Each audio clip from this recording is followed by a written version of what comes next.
बहुत समय पहले की बात है। एक घने जंगल में टुन्नू नाम का एक रईस चिड़ा रहा करता था। उसकी दो बेटियां थीं, टुनटुनी और चिंकी। एक दिन वो अपनी दोनों बेटियों को अपने पास बुलाता है। मैं तुम दोनों से एक सवाल पूछना चाहता हूँ। सबसे पहले चिंकी, तुम बताओ, तुम किसके भाग्य से जीती हो? पिताजी, ये भी कोई पूछने की बात है? मैं आपके ही भाग्य से जीती हूँ। खाना पीना कपड़े सब आपकी ही तो देन है। पता नहीं अगर आप मेरे पिता नहीं होते तो मेरा क्या होता।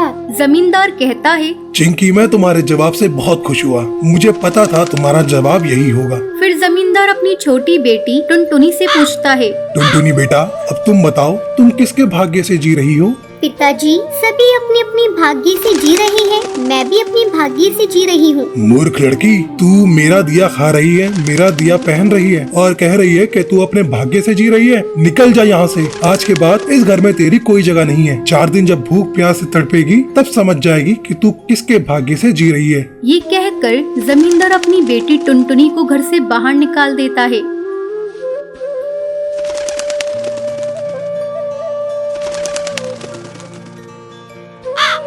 टुनटुनी भटकती भटकती एक दूसरे जंगल में पहुंचती है। पिताजी ने मुझे घर से बाहर निकाल दिया। इसमें पिताजी की कोई गलती नहीं है। ये सब मेरे भाग्य में ही लिखा होगा। तभी पिताजी ने मुझे घर से बाहर निकाला है। अब मैं इसी जंगल में रहूंगी, छोटा सा घोंसला बनाकर। टुनटुनी जंगल में ही घोंसला डालकर उसी में रहने लगती है। इसी तरह कुछ दिन गुजर जाते हैं। एक दिन पिताजी, मुझे पता चला है कि टुनटुनी एक जंगल में घोंसला बनाकर उसमें रह रही है। चलिए चल के पता लगाया जाए कि उसकी अकल ठिकाने आई कि नहीं। जमींदार अपनी बेटी चिंकी को लेकर उस जंगल में पहुंचता है। जब टुनटुनी अपने पिता को देखती है। आइए पिताजी, बैठिए। मैं यहाँ बैठने नहीं आया हूँ। मैं तो ये देखने आया था कि तेरी अकल ठिकाने आई है कि नहीं।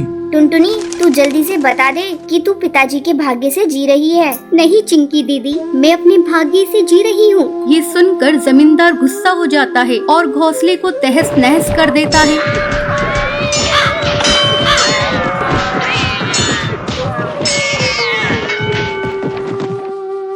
पिताजी, ये आपने क्या कर दिया? मैंने बहुत मुश्किल से अपना ये आशियाना बनाया था, लेकिन कोई बात नहीं, मैं फिर से बना लूंगी। लेकिन आपकी बात को कभी नहीं मानूंगी। मूर्ख चिड़िया, इस बार तो मैं तुझसे मिलने आ गया, लेकिन अब मैं कभी तुझसे मिलने नहीं आऊँगा। गुस्से में जमींदार घर लौट जाता है। एक दिन जमींदार बहुत बीमार पड़ जाता है। जमींदार को अपनी की गई गलती पर बहुत पछतावा हो रहा था। वो अपने नौकर को भेजकर टुनटुनी को बुलाता है।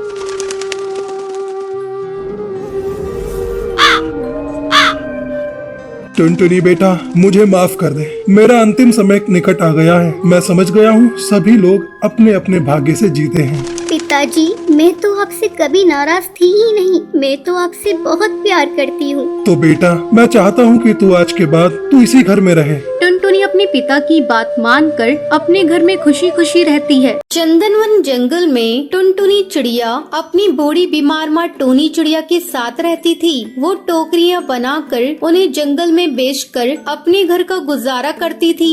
माँ, मैं टोकरियाँ बेचने के लिए बाजार जा रही हूँ। तुम दवाई खाकर सो जाना। ठीक है बेटा, तुम जाओ, ध्यान से वापस आना, ज्यादा देर मत लगाना। मैं अकेली बूढ़ी तुझे कहाँ कहाँ ढूंढती फिरूंगी। हाँ माँ, तुम मेरी चिंता मत करो। अब टुनटुनी चिड़िया जंगल में टोकरियाँ बेचने लगती है। टोकरियाँ ले लो, अच्छी अच्छी रंग बिरंगी टोकरियाँ ले लो। आओ सुंदरी बहन, बबली कबूतरी, ये टोकरियाँ ले लो, अपने घर में सजाना, बहुत अच्छी लगेगी। अच्छा टुनटुनी चिड़िया, ये टोकरी कितने रुपए की बेच रही हो? बबली बहन, पूरे 100 रुपए की है। बहुत ही मजबूत टोकरी है ये, ले लो ना बहन। बबली कबूतरी और सुंदरी कौवी उससे टोकरियाँ खरीद कर वहाँ से चली जाती हैं। अभी तो सिर्फ 2 टोकरियाँ बिकी हैं, इससे कहाँ गुजारा होगा। माँ की दवाई नहीं आएगी। इस जंगल में तो कोई टोकरियाँ खरीदता ही नहीं है। चलो आज मैं पास वाले दूसरे जंगल में जाती हूँ, कहीं वहाँ कोई पक्षी खरीद ले। ये कहकर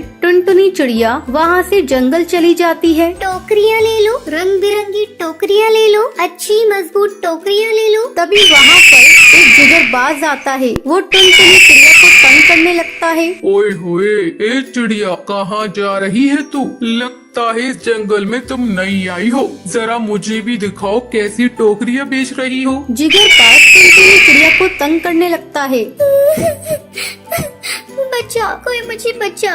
जिगरबाज मुझे जाने दो, मैंने तुम्हारा क्या बिगाड़ा है। कोई नहीं आएगा तुझे बचाने टुनटुनी चिड़िया, आज तू मेरा शिकार बनेगी। तभी कालू कौवा वहाँ पर अपने दोस्तों के साथ आ जाता है और जिगरबाज को मार कर भगा देता है। आपका बहुत बहुत शुक्रिया, आपने मेरी जान बचाई। मैं तो यहाँ पर टोकरियाँ बेचने आई थी, लेकिन यहाँ तो मेरी जान पर बात आ गई थी। अरे चिड़िया तुम घबराओ मत, लाओ ये सारी टोकरियाँ मैं खरीद लेता हूँ। कालू कौवा टुनटुनी चिड़िया से सारी टोकरियाँ खरीद लेता है। टुनटुनी चिड़िया खुशी खुशी वहाँ से चली जाती है। ऐसे ही काफी दिन गुजर जाते हैं। अब कालू कौवा रोजाना टुनटुनी चिड़िया की जंगल जाता था। उसे टुनटुनी से प्यार हो जाता है। एक दिन टुनटुनी मैं तुमसे शादी करना चाहता हूँ, मैं तुम्हें बहुत पसंद करता हूँ। कालू कौवे, मैं तुम्हें पसंद करती हूँ, लेकिन मैं अपनी बूढ़ी माँ को अकेला नहीं छोड़ सकती। उनका मेरे सिवा कोई नहीं है। ये सुनकर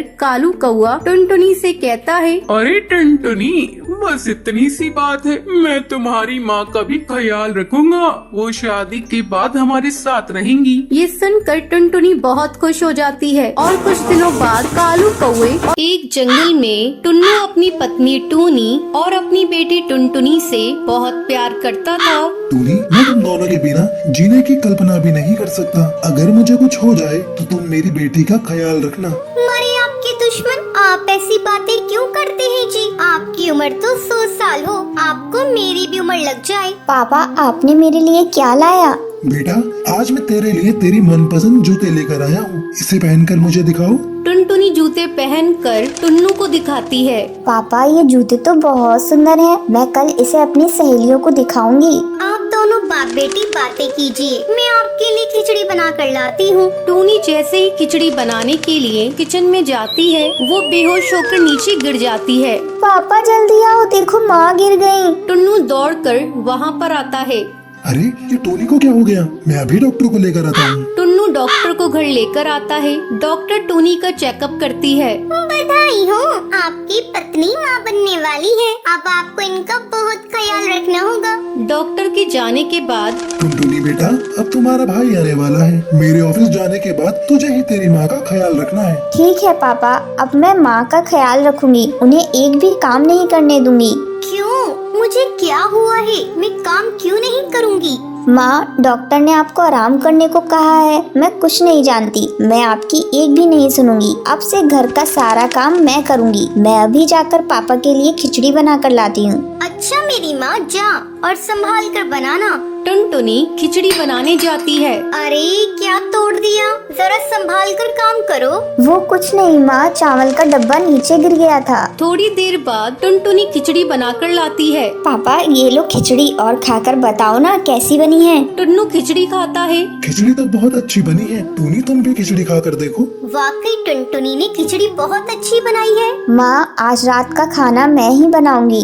बेटा मैं बना लूंगी, तुम इतनी परेशान मत हो। नहीं माँ, तुम आराम करो, मैं कुछ भी बनाकर पापा को खिला दूंगी, तुम भी खा लेना। धीरे धीरे समय गुजरने लगता है। टुनटुनी टूनी को कुछ भी काम करने नहीं देती थी। टूनी की माँ मीनू चिड़िया उसके घर आती है। टन्नू बेटा, मैं टुनटुनी और टूनी को अपने घर ले जाना चाहती हूँ। ये छोटी सी बच्ची कब तक अपनी माँ की देखभाल करती रहेगी? नहीं माँ, मुझे मायके नहीं जाना। यहाँ टुन्नू और टुनटुनी मेरी बहुत अच्छी तरह से देखभाल कर रही है। मेरी बेटी बहुत सियानी हो गई है, वो मुझसे बहुत प्यार करती है। अच्छा ठीक है टूनी, जब बच्चा हो जाएगा तब मायके आ जाना। ठीक है, मैं अब चल रही हूँ। एक दिन अचानक टूनी के पेट में दर्द होने लगता है। उस समय टुन्नू जंगल लकड़ियाँ लेने गया था। घर पर अकेली सिर्फ टूनी और टुनटुनी ही थी। टुनटुनी बेटा, मेरे पेट में बहुत जोरों का दर्द हो रहा है, मुझे जल्दी से अस्पताल ले चल। लगता है तेरे भाई के आने का समय हो गया है। माँ तुम मत रो, मैं अभी कुछ करती हूँ। बाहर कोई भी नहीं दिख रहा है, मैं किससे मदद मांगू? अब माँ को इस सब्जी के ठेले पर ही ले जाना पड़ेगा। किसी तरह टुनटुनी टूनी को लेकर अस्पताल पहुंचती है और फिर टुन्नू को फोन करके अस्पताल बुलाती है। टूनी एक बच्चे को जन्म देती है। पापा ये देखो, मेरा भाई कितना सुंदर है। अब मैं मेरे भाई के साथ दिन भर खेलूंगी। टुनटुनी आओ बेटा मेरे पास, तू मेरी सबसे प्यारी बेटी है। ये सब कुछ तेरे ही कारण संभव हुआ है। टुनटुनी टूनी के गले लग जाती है और सब खुशी खुशी घर आ जाते हैं। तो ये थी आज की कहानी। दोस्तों, आज के लक्की विनर्स के नाम ये रहे आपके स्क्रीन पर। आज का सवाल ये है, टुनटुनी टुन्नू के लिए क्या बनाती है? अगर आपको पता है तो आप हमें कमेंट करके जरूर बताएं। लक्की विनर के नाम कल की वीडियो में दिखाए जाएंगे। अगर आपको ये वीडियो पसंद आई हो तो इसे लाइक और ऐसी कहानियाँ देखने के लिए मेरे चैनल को सब्सक्राइब करना न भूलें।